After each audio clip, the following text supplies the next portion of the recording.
ஐயா கம்பீர், உங்களை ஆக்ஷன்ல கூட்டு வந்து உட்கார வச்சதுக்கு உங்களால என்ன செய்ய முடியுமோ செஞ்சிட்டீங்க அப்படின்ற மாதிரி கேகேஆர் ரசிகர்கள்லாம் பயங்கரமா சோகம் அடைஞ்சிருக்காங்க. அதுதான் மிச்சல் ஸ்டார்க் எடுத்துட்டீங்களே அப்புறம் என்னப்பா அப்படின்னு கேட்டா அவரை மட்டும் தான் எடுக்க முடிஞ்சது, மத்த பிளேயர் எப்படியா எடுக்கிறது அப்படின்ற மாதிரி தான் சோகம் அடைஞ்சிருக்காங்க. என்ன நடந்திருக்கு, அப்படி என்ன கம்பீர் சம்பவம் செஞ்சாரு அப்படிங்கறத பத்திலாம் டீடைல்டா பார்க்கலாம்.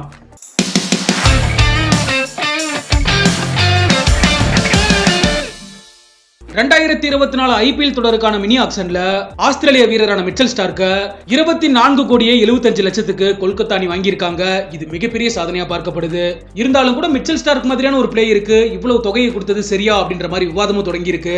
மிச்சல் ஸ்டார்க்க வாங்கணும் அப்படிங்கிறதுல மும்பை உள்ளிட்ட முக்கியமான அணிகளுமே ஆர்வம் காட்டினாங்க. ஃபர்ஸ்ட் மிச்சல் ஸ்டார்க்க ஏலத்துல எடுக்கணும் அப்படிங்கிறதுக்காக மும்பை இந்தியன்ஸும் டெல்லி கேபிட்டல்ஸ் தான் அதிகமா போட்டி போட்டுக்கிட்டு இருந்தாங்க. இவங்க ரெண்டு பேரும் சேர்ந்தே கிட்டத்தட்ட 9 கோடி வரைக்கும் கொண்டு போயிட்டாங்க விலைய. 9 கோடியே 60 லட்சத்தை தாண்டின உடனே மும்பை இந்தியன்ஸ் பந்தயத்துல இருந்து விலகிக்கிட்டாங்க. டெல்லி அணியுமே பின்வாங்கிட்டாங்க. அதற்கு பிறகுதான் குஜராத் டைட்டன்ஸும் கேகேஆரும் மோத ஆரம்பிச்சாங்க. பயங்கரமா ரேட் ஏறிக்கிட்டே இருந்துச்சு. ஒரு கட்டத்துல 20 கோடிக்கு மேல போனது. பினாலி இந்த ஆக்ஷன் ஆனது 24 கோடியே 75 லட்சத்துல முடிஞ்சது. விடாப்பிடியா கௌதம் கம்பீரை பொறுத்தளவுக்கு மிச்சல் ஸ்டார்க்க வாங்கினாதான் நம்மளால கப்பு வாங்க முடியும் அப்படின்ற மாதிரி கேகேஆர் மேனேஜ்மெண்ட போராட வச்சாரு. இறுதியா கேகேஆர் அணி வாங்கி முடிச்சிட்டாங்க. இதுதான் கேகேஆர் செஞ்ச மிகப்பெரிய தவறு அப்படின்னு சொல்லி பல விவாதங்கள் தொடங்கி இருக்கு. என்ன காரணம் அப்படின்னா கேகேஆர் ஸ்குவாட்ல இப்போதைக்கு இருக்கிறது மொத்தமாவே 16 வீரர்கள் மட்டும்தான். இதுல மொத்தமாவே 5 வெளிநாட்டு வீரர்கள் தான் இருக்காங்க. ஒரு ஸ்குவாடுக்கு அதிகபட்சமா 25 வீரர்கள் தேவை. ஆனா கேகேஆர் கிட்ட இருக்கிறது மொத்தமாவே 6 கோடியே 95 லட்சம் மட்டும்தான்.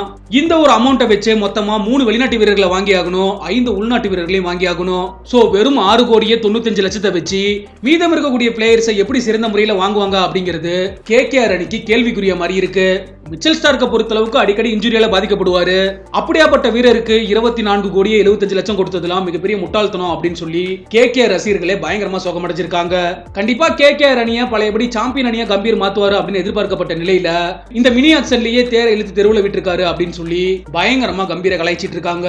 சரி, ஓகே, நீங்களும் மறக்காம கமெண்ட் செக்ஷன்ல பதிவு பண்ணுங்க. கேகேஆர் அணி 24 கோடியே 75 லட்சத்துக்கு மிச்சல் ஸ்டார்க் வாங்கியிருக்காங்க. அந்த அளவுக்கு தொகை கொடுத்து வாங்கினது சரியா தவறா அப்படின்ற உங்களோட கருத்துக்களை